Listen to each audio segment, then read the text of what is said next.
Good morning, everyone. I'm Karine Coutinho. I'm the VP Marketing and Strategic Alliances at Lemonway, and I'm really glad to have you online today for this new webinar organized in collaboration with our strategic ally, Izberg. And the topic of today is about the challenges that corporates can face or are facing when launching their B2B marketplace.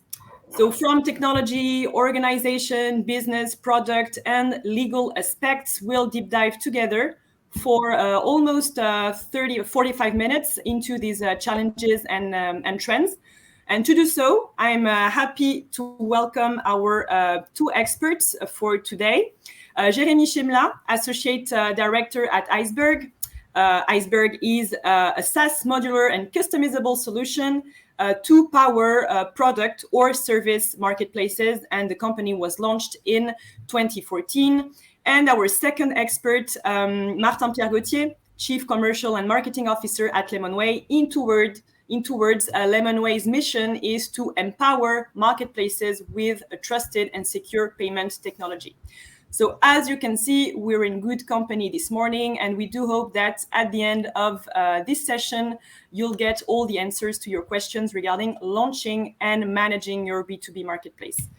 Just before we kick off the session, let me share a couple of housekeeping remarks with you. This is an interactive session, right? So feel free to interact with us all along the webinar.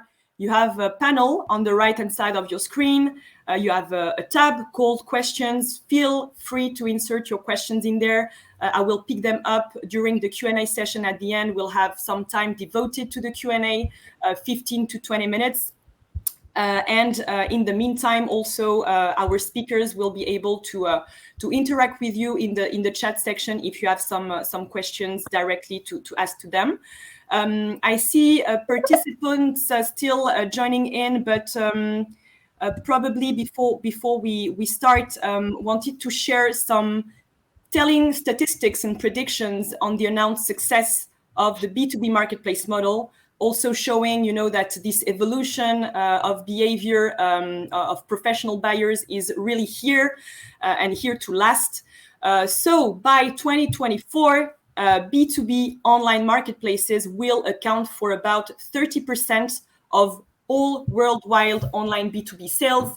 And to put things into context and perspective in terms of gross merchandise value, worldwide B2B marketplaces sales could reach an estimated of $3.6 trillion by 2024, which represents an increase of more than 400% versus 2018. So this is to put things into context. As you can see, this is a huge trend. We have also a pretty extensive program. So let's jump into the topic with Jérémy, who kicks off by setting the stage on the different typologies of marketplaces. Jérémy, Martin, the microphone is yours. Thank you very much, Karine, for this perfect introduction. I'm very happy to be here today with you and Martin, and of course, all the audience. Thank you, everybody, for being here. Let's start with a quick overview of the different typologies of marketplaces that we very often meet in our day-to-day job. The first one is the catalog extension, and this is a very well-known use case, of course, on B2C sector, but also on B2B, of course. Here, the idea is that the operator wants to enrich the catalog that he proposes to his customers, thanks to the arrival of new suppliers on the game. So there are two interesting points here. The first one is that it will increase the attractiveness of your website for your customers, because as an operator, you will be able to propose a one-stop shop, trying to fulfill all the needs of your customer in one single place. So that means that you certainly will gain some new customers there. And the second point is that you can propose new products to your customers without supporting the risk and the cost for the logistic part, for example. So the investment here will be much lower than starting buying and distributing these new products on your own. The second type of marketplace is what we call distribution channel extension. So here you can imagine that you are a brand known for the large amount of physical stores all over the world, and you don't sell online yet. So that still happens today, yes. And in that case, building a marketplace opens to you a new digital distribution channel for your products, with a bigger potential target of customers. The third one is what we call the business model transformation. So you are going as a big company to take advantage of your position in the market to start a complete new business thanks to your strong network of suppliers and buyers. So the purpose here, of course, is to capture indirect business that you were missing until now because you were not everywhere on the market. And last one, but not least, the e-procurement typology of marketplace. So the goal here is to simplify the management of the non-critical purchases internally on your company. So usually complex ERP with complex processes are used for purchasing goods of high value and at the same time purchasing goods of very low value. So building a marketplace with a B2C-like user experience, even if you are in B2B, will allow you to separate the flows. And then you will, of course, offer to your collaborators a new simplified way of purchasing category C products internally, but also, and that's the main point, it will facilitate for you the management of all the suppliers that are involved in this typology of products. So that was it for the typology of marketplace. We can move to the first challenge, and the first challenge is the business model. So let's talk about the business model now. When you start thinking about building a marketplace project, it is very often because you saw an opportunity on the market where your company operates already. And that being said, you need to be careful not to stick on your traditional job and mindset in order to reach the full potential of the marketplace that you imagine. So the marketplace will introduce a new business model in your company, or at least a new way to perform the business. So it definitely means a new way of thinking that is needed to be shared internally before starting everything. One of the important points here is to keep in mind is that when you operate a marketplace, there is a change of the typology of your clients. You often switch from buyers to sellers. The sellers become your clients. But you also need at the same time to keep taking care of the buyers if you want to get business goals achieved, of course. So you have to build a communication that will convince both sides. Here we listed a few arguments for the buyers and for the sellers. So for the buyers, you can say that you will provide to them a one-stop shop. They will have the ability to see new suppliers with potential lower cost of products or better services. And of course, you will help them digitalize their processes. And on the side of the sellers, you can say to them that you will, of course, increase their visibility in the global market, but you can also say to them that you will secure transactions and they may benefit from new services that your marketplace will provide to them. So those two communication has to be set regarding the very specificities of your market. And another important point here that we wanted to put forward today concerns the feature you want to provide on the marketplace. On B2B projects, people involved in transactions are sometimes or often already doing business before you arrive.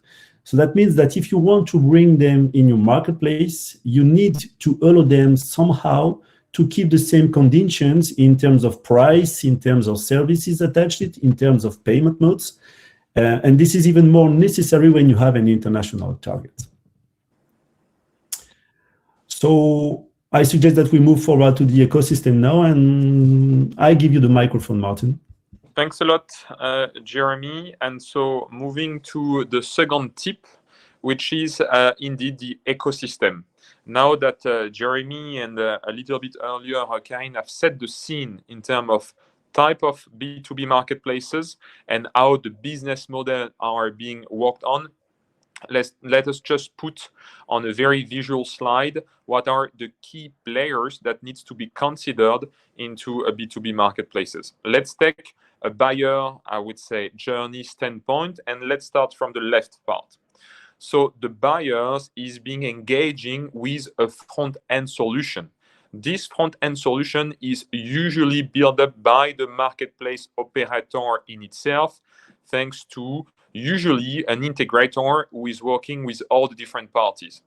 this front-end solution needs to be connected with the payment solution provider to orchestrate the payments. This is what you see here with the P2P, in that case, the Lemonway logo, or any type of competitor. So this front end starts interacting with the payment solution. At the same time, these front-end solutions, depending on what the buyers is going to buy, is interacting with the marketplace maker. Izberg, of course, in this situation, which is bringing a marketplace platform with different modules.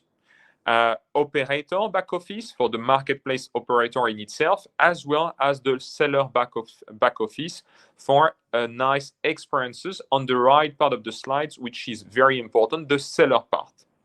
So here on one slide, you see not an exhaustive list, but an important list of the key technical and business sparring partners that you need to work with when you engage into a B2B marketplace project. Now, let's move to, and of course, if you have questions, please feel free to engage on the chat. Either we'll take them on the run or at the end of the session. Moving to the third tips, the first advices, it's, guys, please don't forget a critical element when you're building up marketplaces, which are the legal and the regulation elements. Because just as an introduction of it, you are going to take money on behalf of a third party. And to do so, you need to deal with what the regulators are expecting. So that's the first part of that slides, which is the Payment Service Directory 2, which is indeed Brussels, which is asking people that are gathering money on behalf of a third party to be correctly equipped with the right solution. And we will go into what are the three solutions that you can play with, one being, of course, using a PSP who is regulated to do so. So that's one pillar. The second pillar when it comes to regulations or regulator expectations is to act properly on KYC and KYB. You will see later on also KYS, know your seller, know your customer. This is extremely important that you anticipate the fact that you need to identify who are going to sell on your platform to make sure that you have an overall setup of actions for, and that's the third pillar, AML, which stands for anti-money laundering, system and processes to make sure that your marketplaces is healthy with the right seller and with an audience, the buyer, that can buy them very safely and correctly. So extremely important that you guys anticipate the regulation part of your marketplaces. How do you do so? So that's the next slide. And the next slide is explaining to you the three options. You need to get a specific status. And that specific status is being given to you by your regulator. Regulator is a national entity, but the good thing is that within Europe, these, I would say, options can be then passported. And this is what we've done on the Lemonway side, but let me go first for the option 1 and 2 before. The first option, as a marketplace B2B, you could potentially obtain your own license and build up your own system. We do have some companies that are operating this way. This is very time consuming, complexity is high, and thus costs are also very high. You need to hire the right people, you need to build up teams, you need to grow expertise in terms of compliance, AML, identification, but this is something feasible, and some large corporates, when they have very specific use case, may go for this option number 1.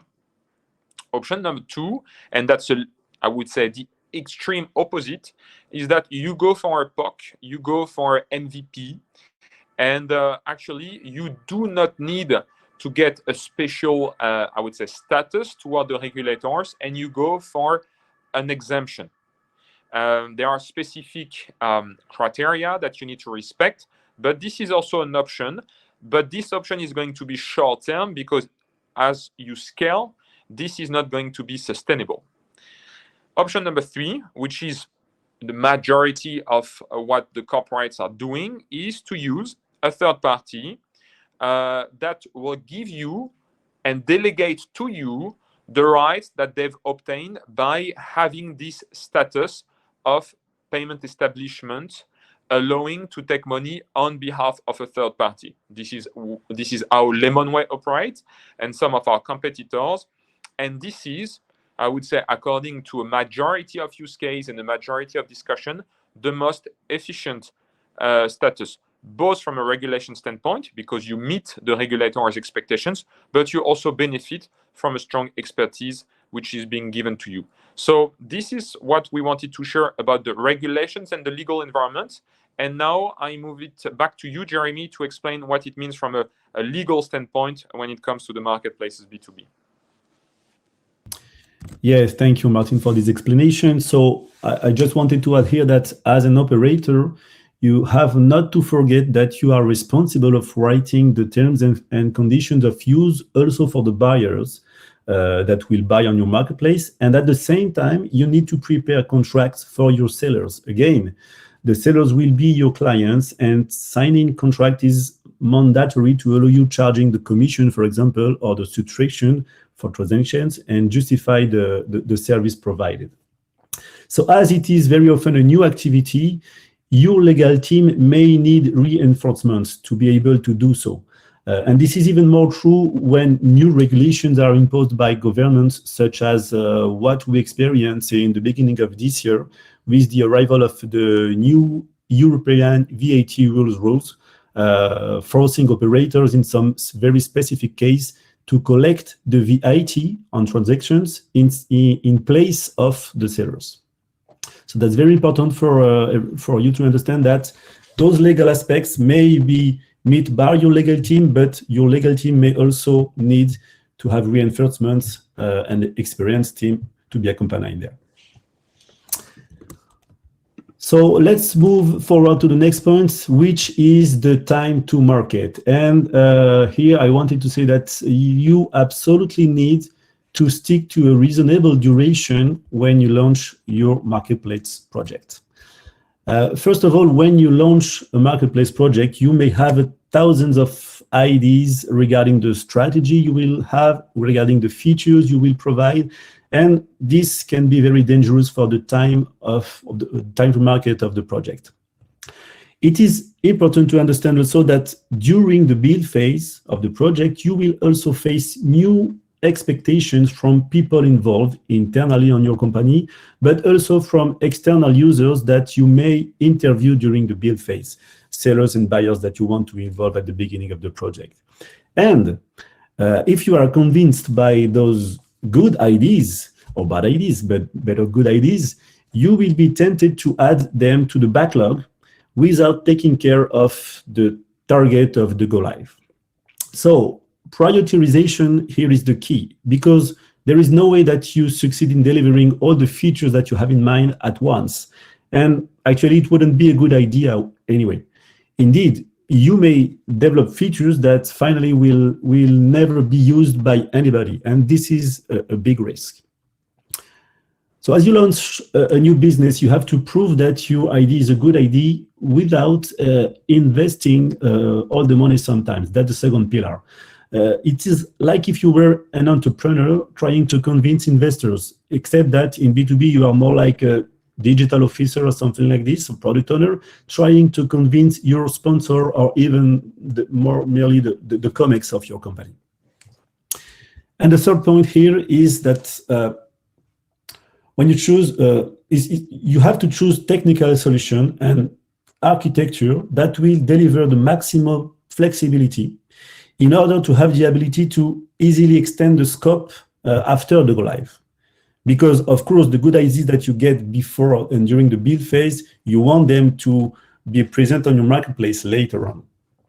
So when I say scope, I speak about functional scope, but also geographic scope, payment scope, payment mode, and so on.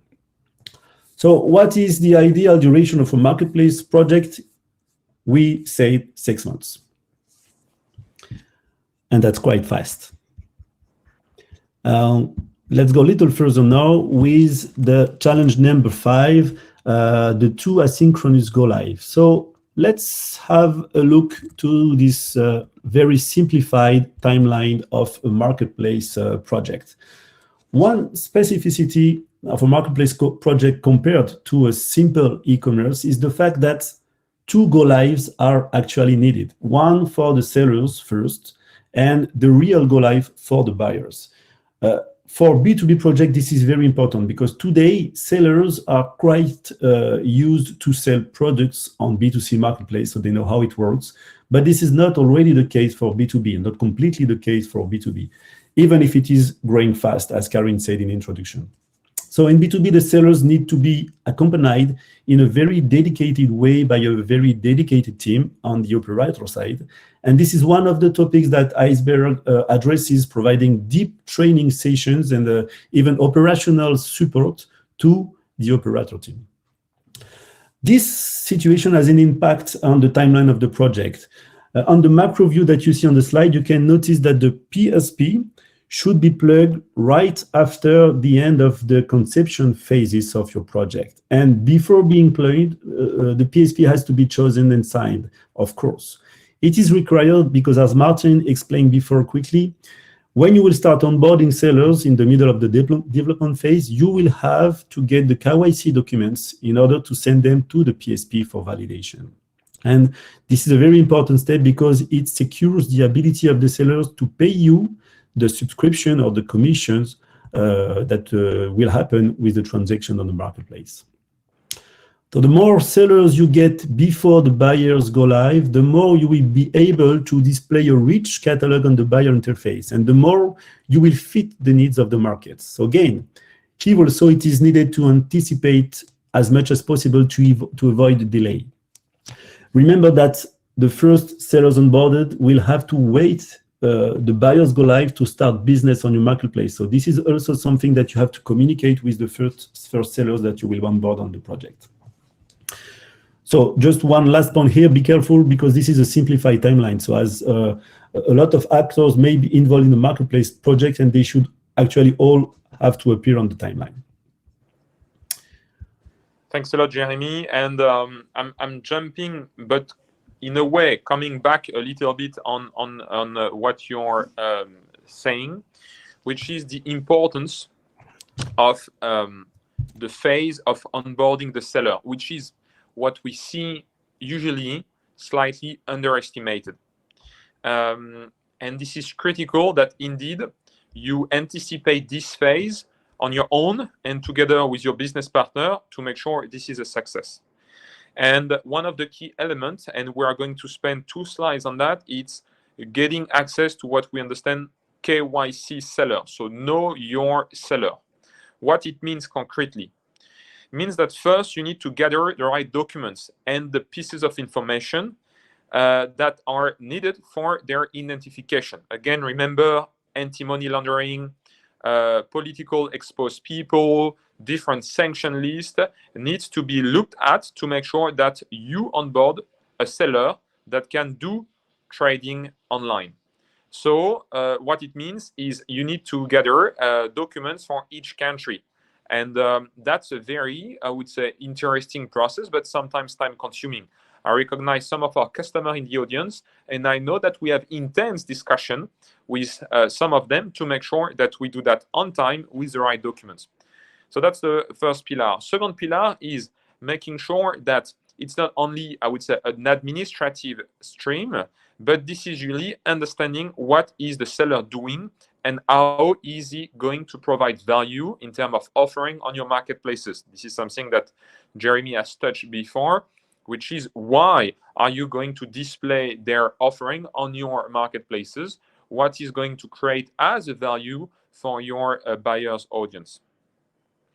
Then the third point, on top of the documents, and once this seller is being approved by the PSP, in that case Lemonway, but also by your own, I would say, compliance stream or assessment, you need to define the right vigilance, sorry for my English, to make sure that you steer what those sellers are selling and how do they behave on a regular basis. And depending on the historical relationship that you may have with some of them, you need to define different type of vigilance, I would say, level. So the point here is seller management as a whole, that it comes from selecting, onboarding, identifying, and managing is a key element in the success of your B2B marketplaces. Let's move to the next slides, which is a very admin slides, but we believe this can bring value to you, and the replay is going to be shared with you as well as so the slides and the documents, so you'll be having access to all of that. But this is concretely what is requested to onboard a seller. And depending on how you see it, you can see it as a light package, and some others can see it as a heavy package, depending on the maturity of the seller. Some of them are used to share those documents. This is part of their business as usual process. And some others that will sell for the first time online will be surprised to have to gather such documents. I'm not going to go through line by line, but more or less what it means is you need to have identity document of the legal representative, and that's for all the shareholders that are holding more than 25% of the company shares. So depending on the complexity of the setup of the seller, that may be one or more than one individuals. And then you have an admin stack, you have an admin list of documents, which are trade registry, articles of associations, and also banking information. I'm not going to list them all, but so that is important that you have that in mind, making sure that you take the time to gather those information. What I just want to say here is, depending on the size of your marketplaces, depending on the complexity and the maturity that you have PSPs like Lemonway, but also different sparring partners that could help you in collecting those documents and potentially savings, I would say, FTE in this critical onboarding phase, making sure that your offering is ready when the buyer comes. So that was a special focus on know your seller and onboarding your seller. Martin, there is actually a question in the chat section from Adrien, and it's very much connected to what you said, but maybe you can clarify it. How much time do you need to onboard one seller from the PSP KYC to the back office of the marketplace? Is it like instantaneous, or does it take time to gather these documents? Okay, so there are different timelines, and that's a good question. So between the document received and the fact that we approve and assess those documents, that's very fast. We talk about between a couple of working days. We like to say 48 hours, but depending on the number of documents and the activities, that may be slightly longer, but usually that's a couple of working days. But this is when the documents are being received. If I understand the question correctly, this is how much, what's the timeline I should be considering while getting to my seller and then asking for the documents and then gathering them and then get them approved. And here, of course, depending on the maturity of your seller. But I'm going to benchmark with, I would say, pretty big marketplaces that we've launched.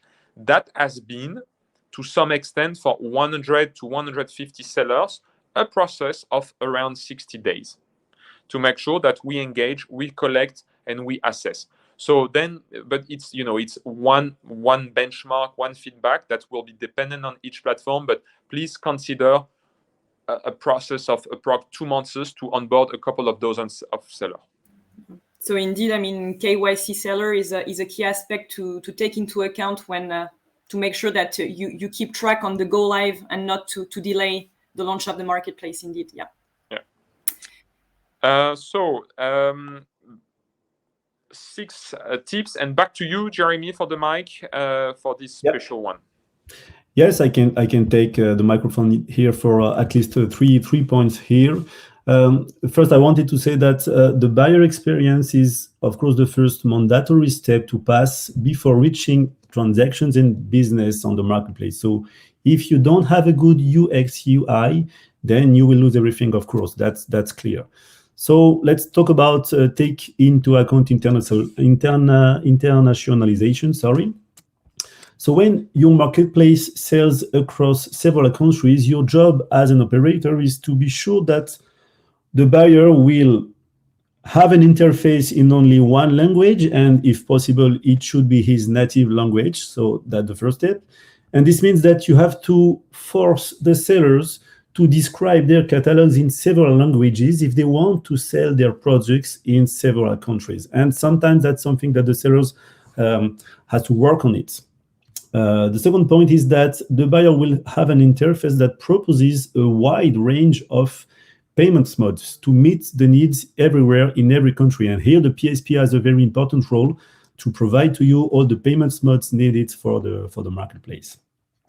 You also need to have an interface that may allow him to buy in several currencies. This is something that can sound strange, but we have a use case at Izberg with a client that proposes to the client, to the buyer, to be able to have two different cards, one in dollar, one in euro, and eventually later to have some other cards in other currencies.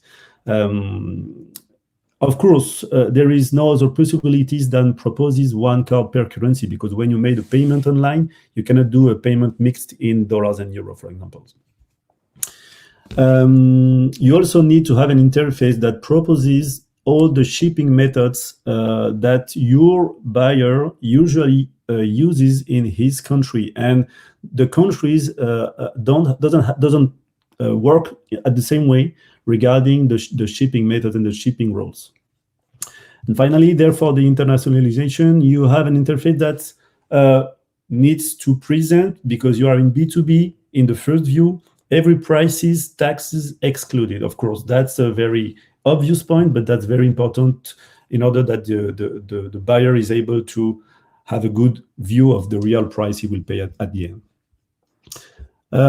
I can also talk about the complex validation process, and that is an important difference between B2B and B2C marketplaces. In B2B marketplaces, the buyer is not a particular, he is a company that may have internal validation processes for one purchase. So one user may only have the right to add products to the cart, another user may have the ability to validate the cart, and another may be in charge of the whole management of the company account. So when you go to my account page in B2B marketplace, this is quite more complex than in the B2C marketplace, because it may present a list of users with different rights, a list of cost centers, for example, or a list of entities. And the third point that I can talk about is about the multi-seller topic, top right on the slide. In a B2B marketplace, you have to display more information on products list and on products details page than in B2C, of course. You have the seller information, yes, that's obvious, but you often also have some other information on one product, like the price by quantity, the packaging, maybe the public price, etc., etc. And the tricky point here is to be able to harmonize all those data that comes from all different sellers all over the marketplace.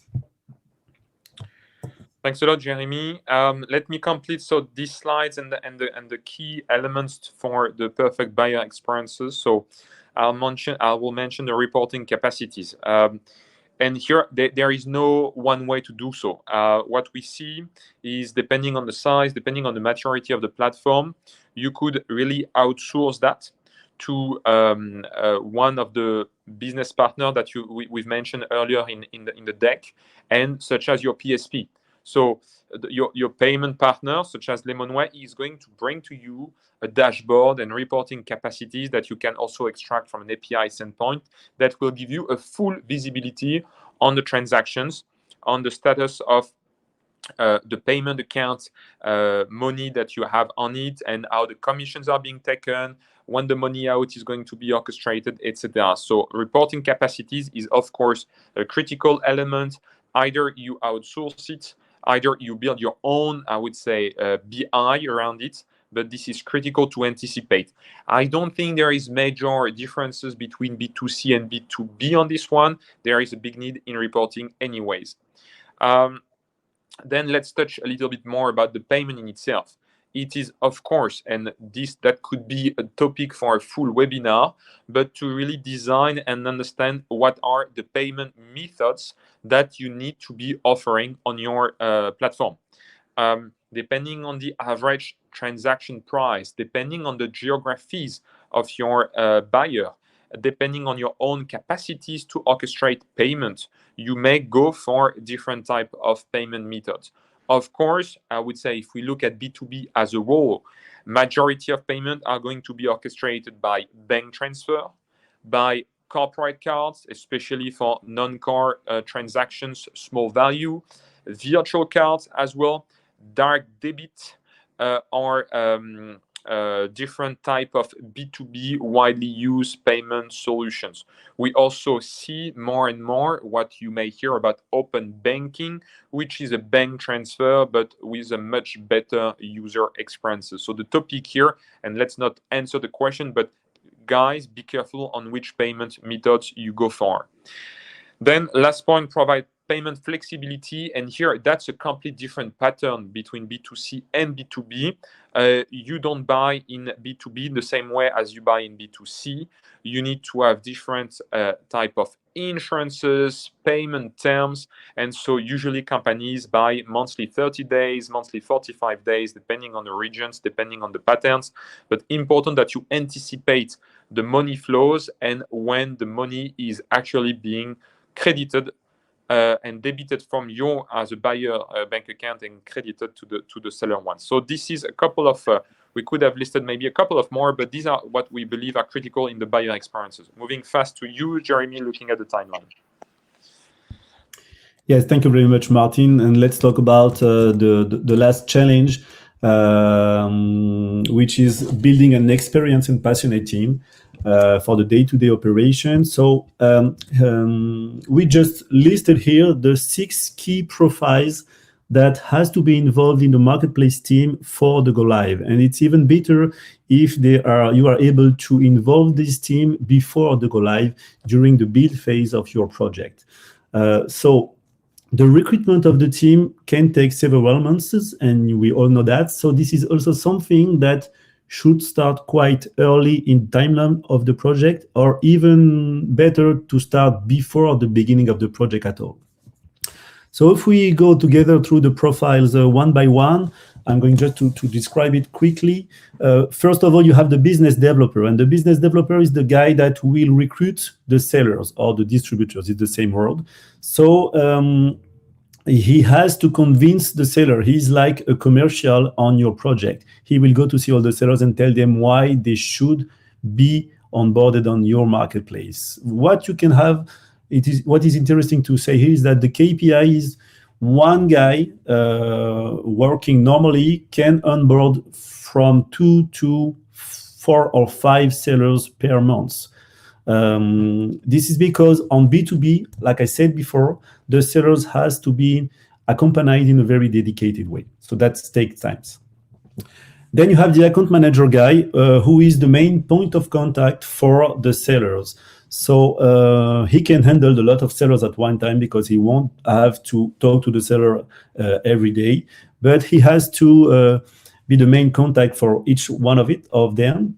Regarding all the administrative topics like are listed on the slide, and he have to help them in case they have a problem. This is the guy that the seller will call if he has a question or a problem at first. The third profile is the technical support management, who is in charge of the integration. So what is interesting here is that on B2B marketplaces, the sellers very often wants to not use directly the interfaces that your marketplace proposed through, for example, Izberg seller back office. They also want to have an integration with the marketplace. And at Izberg, we provide a full API solution that is easily used for them to integrate to the ERP. Then they will be able to get the orders inside their ERP directly and to confirm the orders from their ERP and to provide all the shipping information and updates through their ERP without having to go to another interface. And that's very important for their team internally, especially for the very big sellers. The other profiles that are needed on marketplace are the customer care management. So here, this is the guys that will be in relation with the buyers more directly. So actually on the marketplace, the sellers and the buyers do the business themselves. But as an operator, you have to have a role of a trusted third party between the buyer and the sellers. So you will manage all the questions of the buyers, all the questions, the complaints that may arise on orders, and you will facilitate the discussion for the returns and eventually the refunds. That's very important role on the marketplace. Then you have the product owner. So the product owner is the guy that is, of course, already here at the beginning of the marketplace because he is in charge of the functional scope of the project. So when the marketplace goes live, he stays on the project involved because, of course, the marketplace, as we said before, is going to need some evolution, some new features that will be given by the market, the users that really use your marketplace and the functionality you provide. And the last but not least is the legal and financial aspects. So this guy or this team, because sometimes you use the legal entity on your own company to do that, is in charge of of course, terms and conditions updates for the buyer, follow-up of sellers, contract and invoicings. And that sometimes here, this legal team has to have a strong knowledge of what is a transaction in a marketplace. So very often it can be supported by external lawyer office that help the guy to answer or train the guy into the marketplace transactional aspects.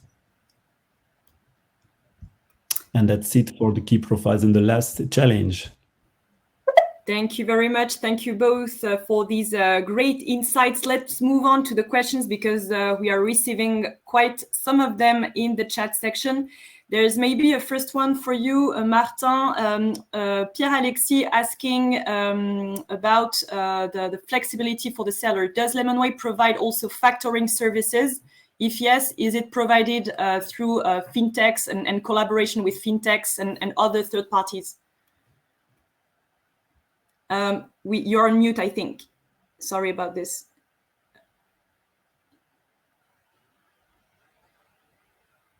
You cannot speak? Okay, fine. No worries. So, okay, no worries. So we'll take another question. In any case, for those of you who for Pierre-Alexis who asked the question online, we'll take it offline and Martin will send you an email to answer this one. No worries. A question for you, Jérémy, from Yevgeny. What is the degree of intervention of us as operators in the commercial process between sellers and buyers? That's a very good question. Thank you, Evgeny. What I said before is that you as an operator has to take care of your business, and your business is recruiting the sellers.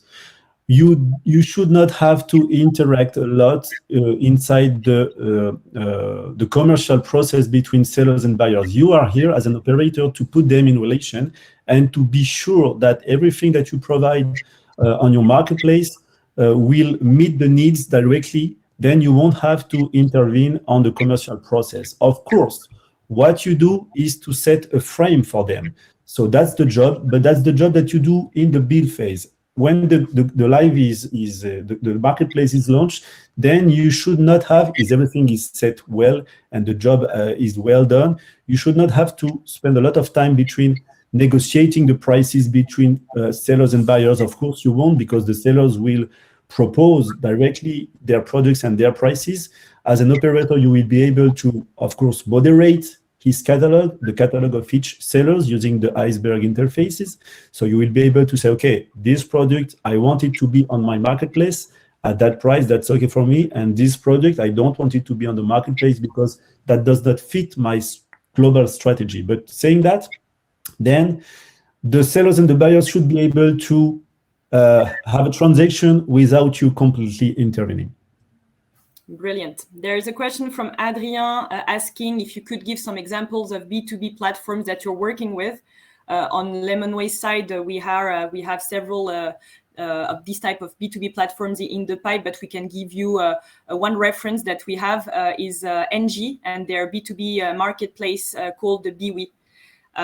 It's a marketplace for B2B sparing parts, putting in touch, different entities of the NG group at different European levels and different countries, and they exchange sparing parts through this platform. Maybe you can give some insights on your side, Jeremy?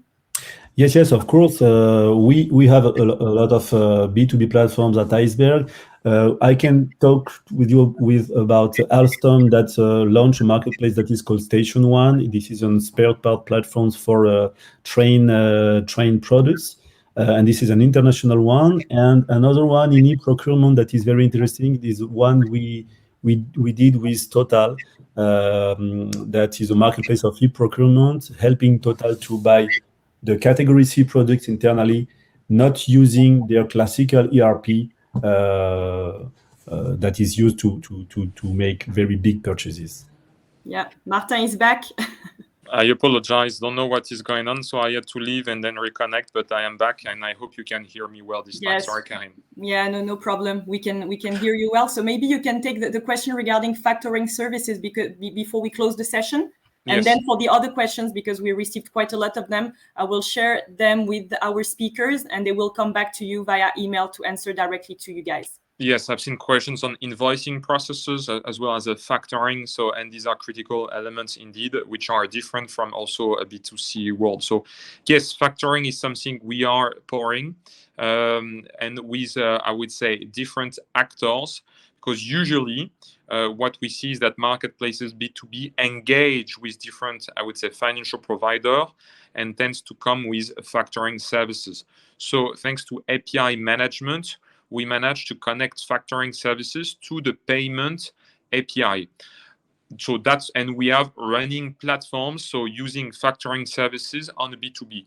We are also, and here it's a Lemonway answers, we are also on our own discussing and assessing options to fully integrate factoring services in our value proposition by selecting one partner. So at the moment you have those two options. Either we worked with different stakeholders and we can offer factoring services, and you've got your PSPs embedding, I would say, these options within their own API. So that's one thing.